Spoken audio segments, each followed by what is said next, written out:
Jeff Bollinger is going to talk today about Adware. A bit of a background on myself. I work at Cisco, manager of the incident response team, or one of the managers. Former investigator, did a lot of the, I guess what you guys would refer to blue team stuff. Basically looking for all the things that people like Michael were doing were really bad. And I will echo his concerns before. Everything he said on mitigations were spot on. Take his advice if you haven't already. So anyway, I just said I come from Cisco, do incident response, security architecture. Before that, I worked at the University of North Carolina, Chapel Hill, live in Asheville now. Every year, my colleagues and I organize a conference in Amsterdam for the Forum of Incident Response and Security Teams. We do a technical colloquium there, so it's kind of like a Bsides, but it's in Amsterdam, and it's hosted by Incident Response Groups, which is more defense-focused. I've got some blog information there, some my Twitter, and some colleagues and I put together a book last May, I think. Kind of goes into our philosophy, our strategy, our operations for how we do things at Cisco. So if you're interested, check it out. Do the wrong right away. So we'll jump right into it. Why am I talking about Adware? It seems like something from 1993, right? Weather bug or other stupid stuff that people use, right, for whatever stupid reason, right? It's still relevant today, which is why I want to bring it up. And my team at Cisco, we look at all the security monitoring for the company, right? We get all the IDS alerts, we get all the other alarms that are coming in.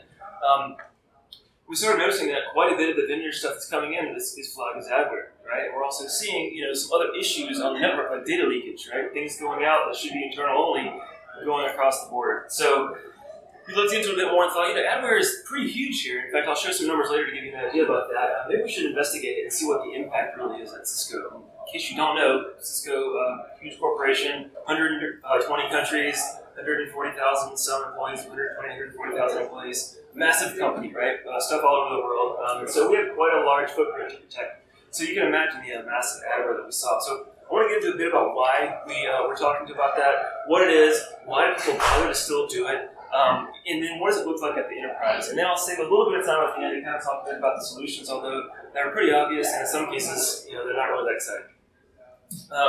So I mentioned Weatherbug. Anybody recall this guy? Bonsai Buddy, right? One of the best programs ever written for Windows was Adware, right? It did a lot of weird stuff in the background to track things.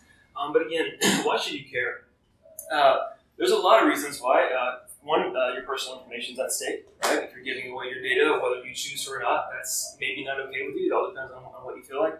But it can be a bit more nefarious. When you think about things like kids being online, right? Looking at PBS websites or kids' websites, gaming websites. When your kids' behaviors, locations, clicks are being tracked, it's a little weird, right? We do have federal regulations in place to kind of look out for that. And I'll tap into that on my very last slide to show you a little bit more about kind of what the Child Online Privacy Protection Act does and kind of its role in the Adware menace that we face.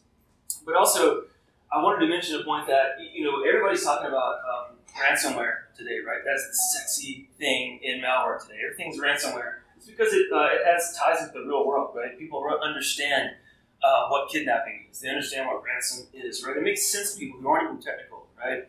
And to us, it's kind of cool because they're using encryption, right? In some cases, really good encryption, although in most cases, pretty poor.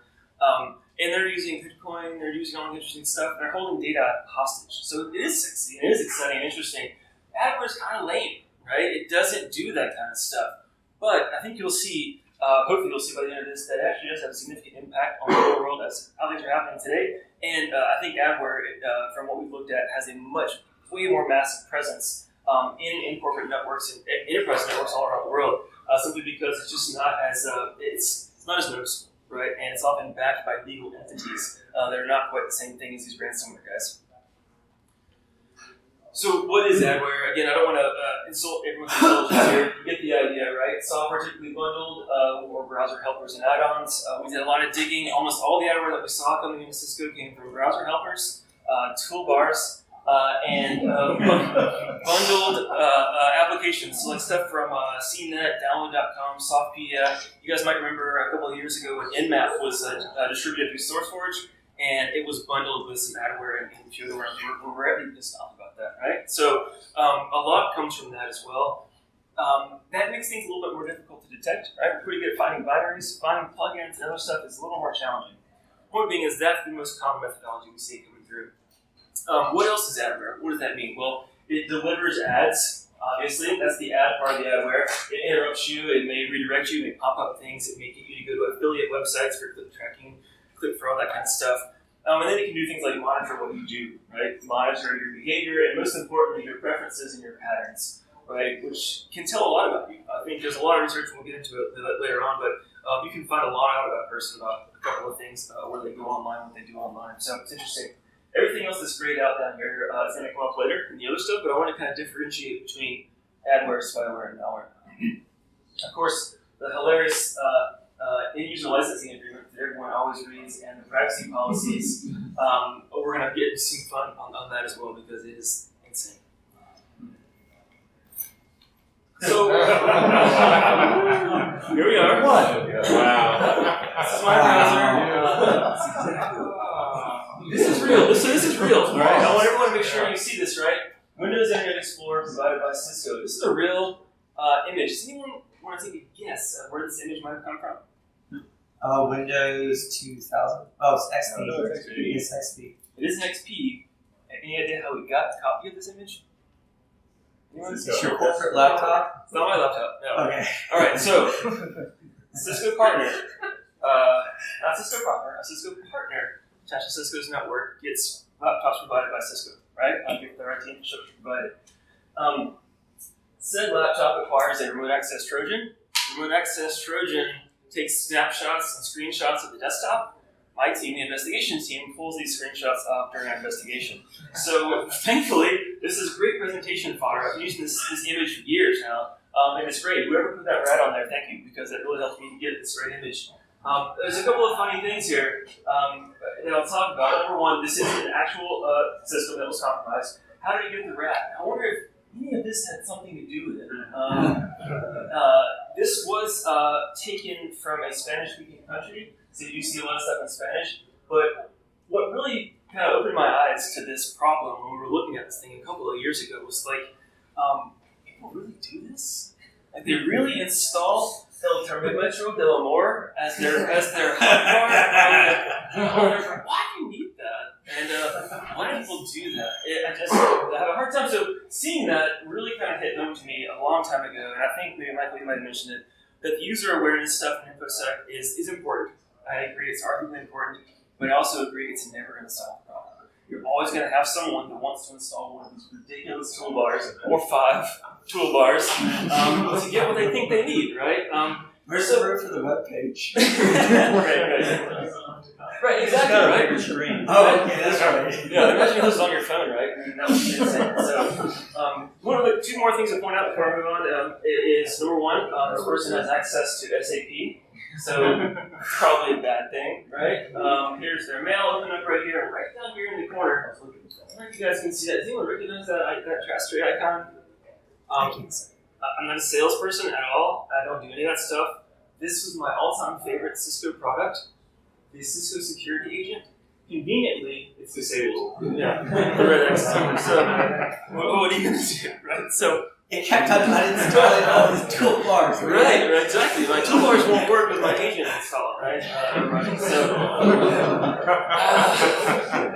Yeah. So anyway, I'm trying to keep Asheville there, put the bear on here, but basically, why do people do this? What is the motivation for this, right? I mean, most folks in here, I think, are pretty security conscious right here at Bsides, but why do people do this kind of thing, right? It really, I had to think a long time about why, and it really boils down to this, right?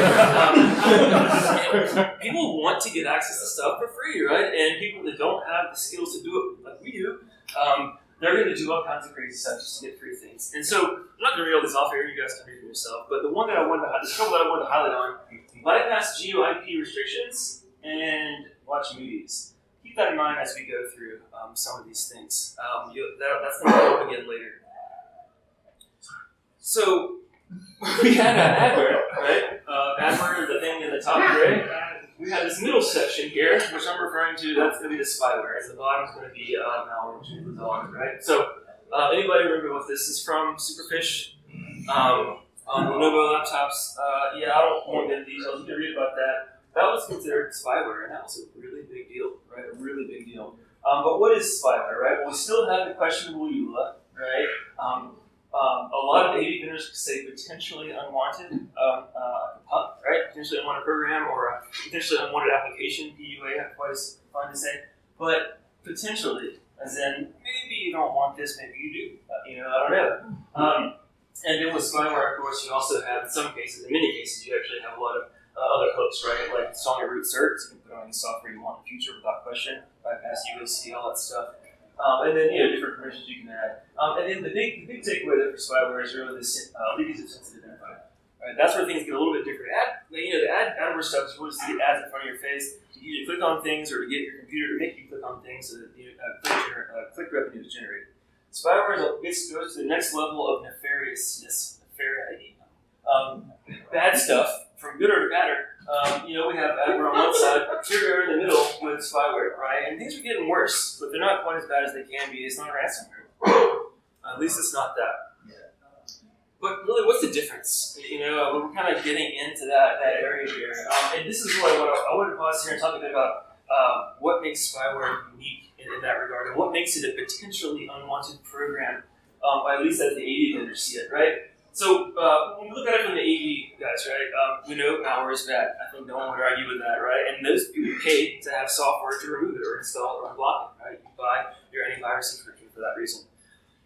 Spyware, or potentially unwanted program, is also bad, right? But it's less bad because you most likely agreed to install that software, right? You might have clicked through your EULA, you might have done something else. You really wanted to watch that movie. You really wanted to bypass those UIP restrictions. 6-inch or whatnot, right? I really want to watch that movie, right?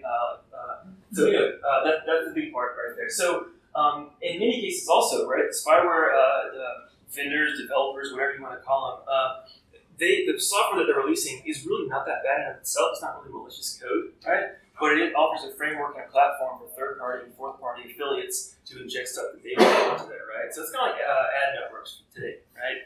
Anybody can buy ad space on an ad network. You can put any ad you want in there.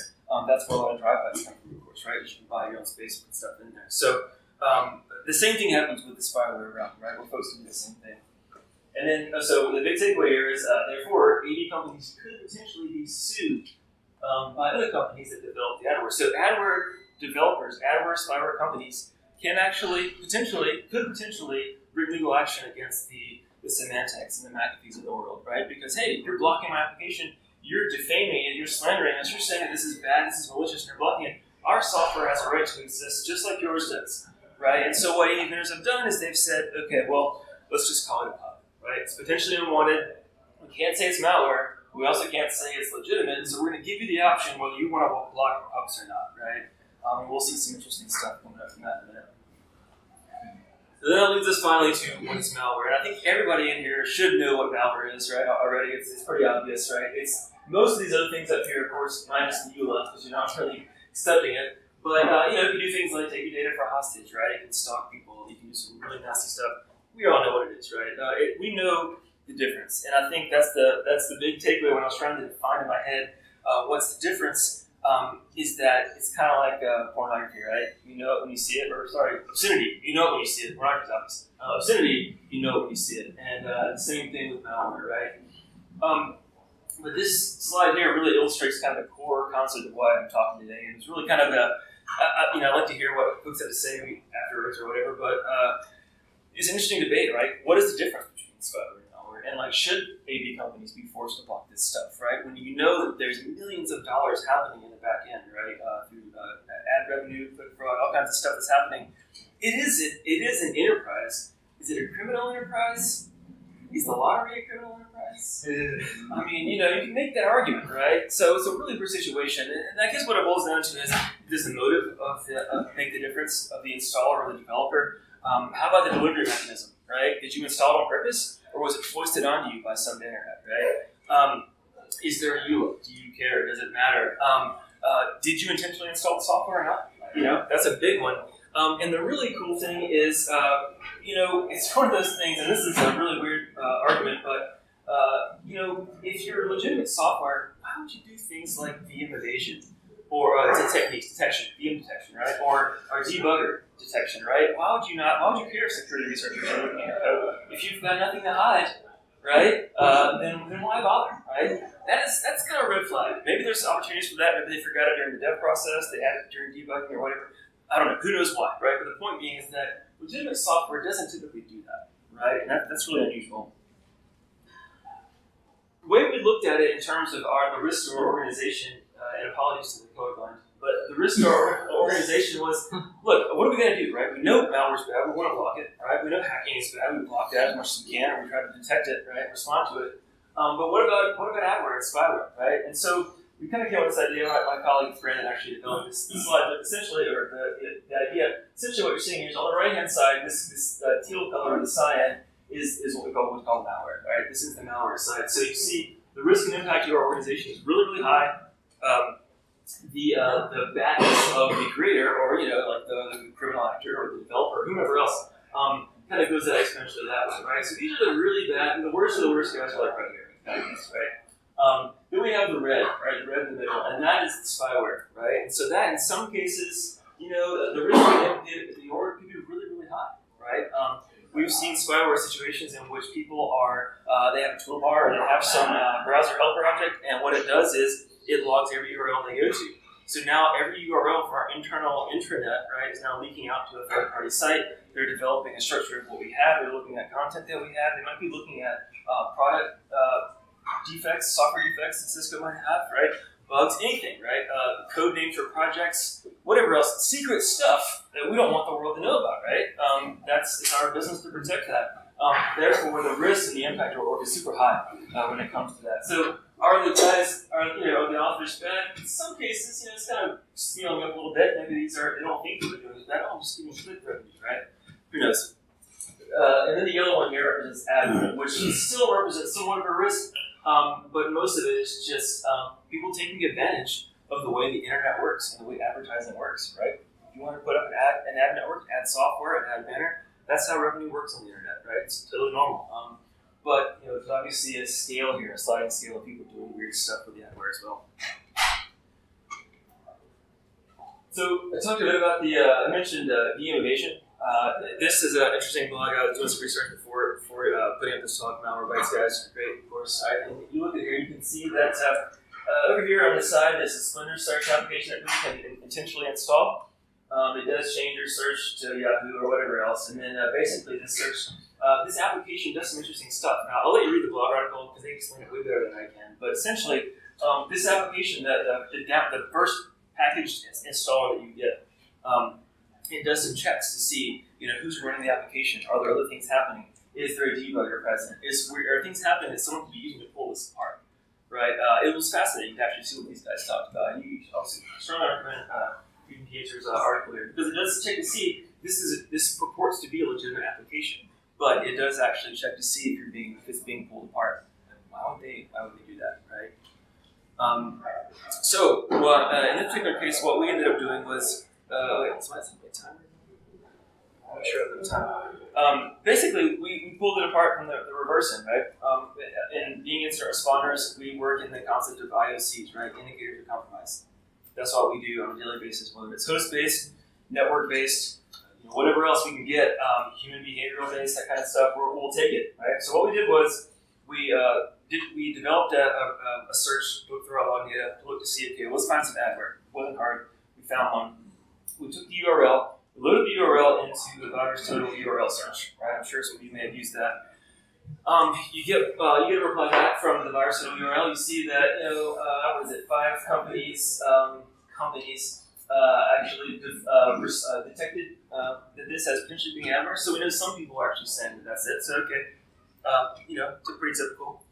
When you see the pulling apart, we see that the Splinter search application still pops up here as debugger present in the API, right? So again, unusual. Why? And then we can see some of the other files that got dropped, right? When they unpack the search application, you see these other files that kind of get dropped out. So it's like, okay, great. Now we've got more indicators here. Anybody at Cisco that has any of these files installed, any specific paths, more than likely has this spyware installed as well, right? So we should be able to figure out, who's got it installed, where's it at on the network, without having to do a lot of crazy work. The only crazy work we actually did was a really simple query in Microsoft's SQL database, SCCM. If folks are familiar with SCCM, System Center Configuration Manager, great tool by the way. This is what we did. So if you recognize this interface here, we took one of the files from the previous explosion, searched around to the network, so we had, and there it is, right? This is obviously obfuscated here, but you see there's the file that came out, there's the version of the file itself, here's the size of the file, here's the user ID that had it installed, or the host name, and then here's the exact location of where it's at. So, give you an idea, that ended up finding, I think, like 85 people that had it installed, which, given the San Francisco is not too huge, but still, when you think about 85 people, what their browsing habits are being dumped, everything that they're looking at online is potentially being sent out to some third party and then sold and sold and sold again, right? With our information that we don't want to lose, right? So, what gives them the right to do this, right? How can they do this? I installed this software on purpose. How can I do this? And what gives them the right is their privacy policy or their end-user licensing agreement, which are frankly ridiculous, right? They almost always are. This, I think, is from Ola VPN, which we're going to talk a lot about at the end here. Here's a little snippet from Ola's privacy policy. I'm not going to read all this stuff. Just trust me, it's all bad. What this really says here is that we're going to automatically set a cookie on your system or our service providers, which could be anybody, right? Or the guys who actually installed Ola, to recognize your browser as you navigate and present you with information acting based on your apparent interests. Further use session entities to enable certain features. So they put a cookie on your machine and watch everything you do. Splinter search, again, the tool that we just looked at. Here's a different end-user licensing agreement, right? This one, I don't know if this is really hard to read on my screen. I can't imagine you guys can see that at all. So this one is actually even worse because it has all kinds of stuff. This information includes information about your computer, IP, UID, hardware, software, blah, blah, blah, blah, blah. My favorite, though, one was this one here. It can actually tell and report back what items you might have put in your online shopping cart, right? So even if you were putting things in there and weren't intending to buy them, right, as a joke maybe, or just looking at them, now Splinter Search knows what you searched for and might actually try to suggest that to you in the future or related products, which you might not actually want, right? Things can get really weird, right? So that gives you an idea. Oh, and there's another thing I was going to show you at the end. I found like a bunch of privacy policies. Interestingly enough, when I tried to go to a lot of these Adware sites to find the privacy policies, they were blocked. So I couldn't actually get them out, which is a good thing. And I'll show you at the end what that actually looked like. So at Cisco, we've got two primary technologies we use for blocking traffic. Right? There's quite a few, but the two main ones, at least in regards to the Adware, are web proxy and our RPZ, our response policies on the DNS thing. If you guys don't know about DNS RPZ and you're not familiar with it and you're responsible for defending a network, come talk to me. It is awesome and we use it all the time. You can see over 150 million, and I think in this couple of month period, the DNS RPZ were blocked, right? So we had domains we knew were bad associated with campaign or Adware, dropped it into a response policy zone. Now no one can resolve those domains, right? Every time that they try to resolve one, we get a log hit, and that's where these numbers come from. So to give you an idea, that's pretty massive, right? Here is another image, which is probably unreadable, but you can kind of see this is from our web proxy. These are some of the categories that were flagged on some of these malware activities, right? So you see by far and large the domain associated with risky or offensive content. In most cases, actually means Adware, right? That's what the risky bit is. And you see up here how that dwarfs all the other numbers. In fact, if you take a look at this right here, this was from our web proxy alone. This was over the same time period from May to June, but this goes back even farther. These numbers hold up throughout the entire time we've had it. You can actually see here where Adware makes up about 2/3 of all the blocks that have from our web proxy. This is the automatic blocks, right? So to give you an idea, the reason I'm showing you this is just to give you an idea that this is a real thing, right? Your ransomware and stuff is either up here or unknown and not being blocked. That still only represents a small fraction of what can happen when you're looking up on the Adware side of things. So yeah, you're not getting your data encrypted. Yeah, you're not being held hostage by somebody else. But you're knowingly or unknowingly shooting out all of your confidential data or a lot of confidential data you probably don't want the world to see, or companies that you don't know about or you haven't agreed to actually own that data. So got a couple of case studies, sort of, about some things that we've worked on inside of Cisco. Has anybody heard of Ola VPN service? It's okay. You're gonna love it. Trust me. Okay, so some other folks that have researched this a while ago, and we didn't read this, we didn't know about this until much later when we saw it on our network. It's good right up there, right? It's got to talking about all the detail about how Ola works. And essentially how it works is you install software, right? And you are kind of connected to this peer-to-peer network, right? Where you're allowed to, basically resell your internet bandwidth. So I install Ola. I can now browse other countries and do other things that have a VPN service, right? But when my network traffic is idle, or even when it's not, they can reserve a slice of that and sell it off to other companies for doing whatever they want, peer-to-peer, most likely, or whatever else they want to do, right? So now what happens is you actually have your computer running the Ola VPN client as part of this mesh network. Other people around the world are using your computer as a conduit, almost kind of Tor exit node in a way, to get to other services, right? So now you're an intermediary between all that kind of stuff. What makes it worse, though? One of the bad things about that, also for the Ola software, is that the tool has been riddled with software vulnerabilities. You can kind of see the advisory up there. That thing is actually pretty old. But long story short, all this really bad stuff, including number 3, which of course is horrible. So you install the client thinking you're getting a good deal. You're now vulnerable to all this stuff, and people are shoving their own traffic through your box and reporting you from your IP address. What could possibly go wrong? Here's what it looks like when you try to install it, or when you go to the website, right? It tries to check, and it basically will route your web traffic to the VPN network, right? But here's the other part of it, right? Illuminati, which I didn't have time to do for this talk. I really want to set up an account, send some traffic, and see what I can get. Maybe I'll do it next year, but it can still make it do it. Anyone can try it. I'm sure it's fascinating what you can see. But basically, Ola VPN is the VPN network for you, right? Illuminati is the company that basically mines that data and allows you to purchase a subscription to that data to have your way with it, right? So look at this here. Largest proxy network in the world. That's Ola VPN. Let's see here. Where's the word I was looking for? Yes. Harvest local data, right? So you can have local organic data from wherever you want to do, right? And then down here we also have more harvesting. I think the word harvesting was on here a couple times. There we go. Harvest data at super scale, right? So this, you pay to get into this. It's a really low entry to pay to get into it. You can basically start capturing traffic. You can start gathering data. You can start seeing user agents, user IDs. You can see what people are browsing to. All that stuff you saw in those privacy policies are now available to you, right? Through the Ola VPN network. That, when you install it, you agree that you'd be doing that, right? So, is it malware? You agreed to do it, right? You didn't read the thing. Is it spyware? Most definitely.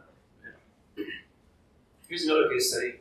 Relevant knowledge. Hopefully no one knows about this either, because this would be bad if you did have it installed. It's another online market research community. It is actually a pretty huge research network, right? And what they do is they basically gather online information, just like all the other spyware, Adware stuff does, right? This was actually kind of interesting. We saw this internally. We were trying to do the SCCM trick, right? Where we kind of see, do we have it installed in our network? Absolutely we did. In fact, I think this one ended up with being about 300 different people had this installed on their laptop. I'm not sure what the initial carrot was to get them to install it, but they did it anyway. This was actually a different one. And again, to give you an idea about what's happening here, the relevant knowledge file repeatedly changes its hash. I think it's an 85 hash, right? So you download the file, you install it, it has a hash. Check it again a few minutes later by running a hash against it. The hash has changed. Check it again later, it keeps changing. Again, it could be something of the internals of the program. It could be nefarious activity to avoid detection, right, or blocking, right? Point is that it's a little weird, right? If any folks familiar with McAfee, they'll know that it comes with a functionality called Artemis, which is their heuristics engine, right? It looks for unusual activity. It's not a signature-based. It just kind of looks for weird stuff happening, right?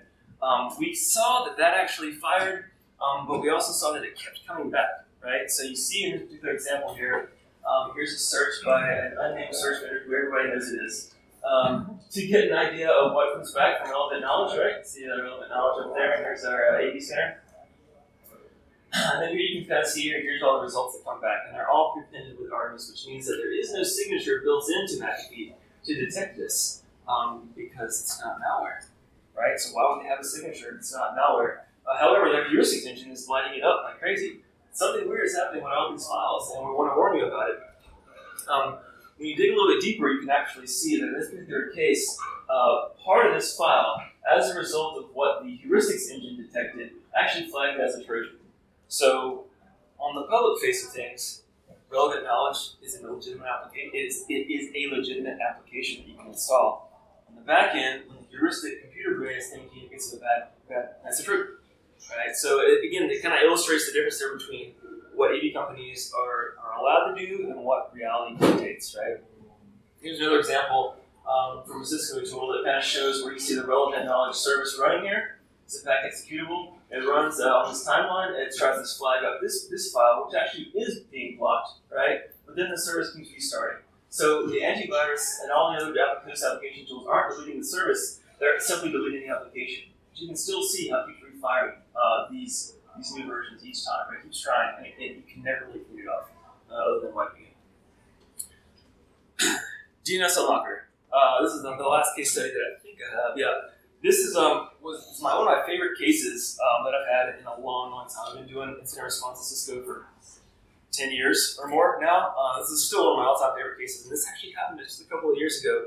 I wish I could take credit for responding to it. My colleague took it, and he did a fantastic job, but I want to show what actually happened. So DNS Unlocker, here's the website. Remember the bypass GUIP restrictions, watch movies online I mentioned earlier? Well, it's because of this, right? This tool allows you to access your websites like Netflix or Amazon or whatever else, right? You want to watch these shows, install our DNS Unlocker, there you go. You can watch, now you're in America, you can watch these shows, right? It's really interesting. And what it actually does is, it's called DNS Unlocker, but it's really more of a DNS hijacker, right? It points all of your traffic to their DNS servers. And of course, when you control DNS, you really control the internet, right? So what we see here is that it takes over all these things are very common, right? I mean, Google Analytics, all these kinds of things here. Just kidding, they're everywhere, right? This is the top fetched domain at Cisco ever, levelbook.net, right? It's insane, billions per week. What it does is it hijacks that. It gives you, gives you a response, and with their response back, right? So we got some calls from people in South America with all these different complaints, right? I highlighted this one in case you're still sleeping. That wakes up. But basically, this is what you're seeing. And you get on this complaint, hey, internet's slow. I'm getting porn pop-ups. I was on a WebEx with a customer and porn came up, right? Or it's not my computer. And then the kicker was this one here. It's not my PC. I get the same issue when accessing the network with my iPhone and another PC. So that was interesting, right? That led us to think, okay, well, if it's happening on an iPhone, what is going on here, right? An iPhone, a Mac, a PC, other software that's have other platforms. It's really weird. That says something about probably being a networking problem. Who does networking stuff that could possibly cause this problem? Yeah, that's right. Cisco One Area Application Services. So this is a cache that basically sits at each one of the remote WAN sites. So our South American sites, which are a lot smaller, we have cache engines there. When someone fetches the file, the cache engine unfortunately caches whatever the client tells it to, or it did. Right? I hear the groans. Everybody knows what that means. So therefore, everybody that uses that cache engine is going to get the same data back that the person who actually has DNS Unlocker installed. Which is why your iPhone would show that, even though you had never installed the spyware, right?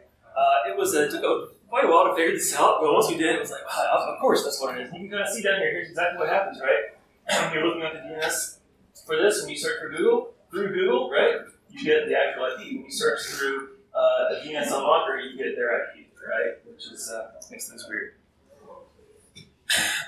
Again, here we go. Antivirus calling it a pup. Didn't actually do much about it. It says that it was this, and it says that it deleted it, but it came back. So, unfortunately, there's that. I'll leave you with this. There are some solutions to this. I don't want to go into detail. They're pretty routine, right? Looking through your log data, looking for pups, right?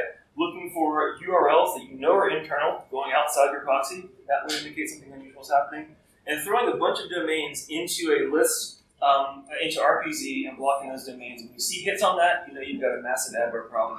If you work at Cisco or you come on Cisco's network, this is what you see when you try to go to go to one of these sites. In fact, you see right here, download.cnet.com.